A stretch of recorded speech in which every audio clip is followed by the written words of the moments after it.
رقص جالب زهرا الهام و جمال مبارز در مراسم عروسیشان و رقص‌های خواهران زهرا الهام در این عروسی که کاملا شوکه کننده می باشد. بالاخره دو پرنده عاشق در کشور استرالیا به هم رسیدند. زهرا الهام با جمال مبارز چی تاریخ عروسی کردند و در عروسی زهرا الهام و جمال مبارز کیها اشتراک کردند. من در این ویدیو پیرامون حقایق همین ماجرا خواهم پرداخت. پس در ادامه با کانال دنیا اینفو باشید.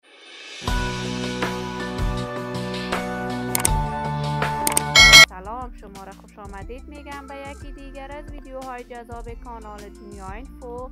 برای حمایت از من علامت سابسکرایب را فشار دهید تا از ویدیوهای دیگر کانال دنیا اینفو هم آگاه شوید. زهرا الهام هنرمند خوش صدا، چهره شناخته شده رسانه‌ای افغانستان، یکی از معروفترین و محبوبترین ستاره های درخشان برنامه ستاره افغان تلویزیون طلوع، با جمال مبارز همکار هنریش، دوست و هممسلکش در کشور استرالیا 2 روز قبل ازدواج کرد.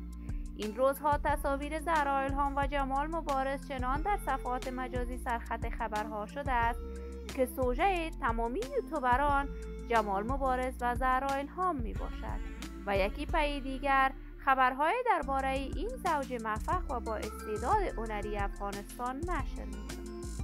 زهرا الهام با آنکه در تازه ترین برنامه‌اش که با امید نظامی در کشور استرالیا ثبت کرد اظهار نظر در مورد عشق سابقش داشت و وی را خائن خطاب کرده است، اما با جمال مبارز هم مسلک هنریش در کشور استرالیا ازدواج کرد. این همه در حالی است که جمال مبارز در افغانستان خانمش را در یک حادثه ناگواری از دست داد و با فرزندانش اکنون در کشور استرالیا زندگی می کند. من هم ازدواج زهرا الهام و جمال مبارز را از صمیم قلب تبریک گفته آرزوی کامیابی، سعادت و خوشبختی برای این زوج موفق کشور خود آرزو دارم. دوستان نهایت عزیز، شما هم نظریاتتان را در بخش کامنت با من شریک بسازید. این ویدیو را با دوستداران و علاقه‌مندان زهرا الهام و جمال مبارز به اشتراک بگذارید. اگر تا هنوز دوست کانال دنیا اینفو نشدید، پس برای دوست شدن با این کانال علامت سابسکرایب را فشار بدید. سعادت و سلامتی آرزوی من است برای هر یک از شما نازنینان. تا درود دیگر، همتان را به الله منان می‌سپارم.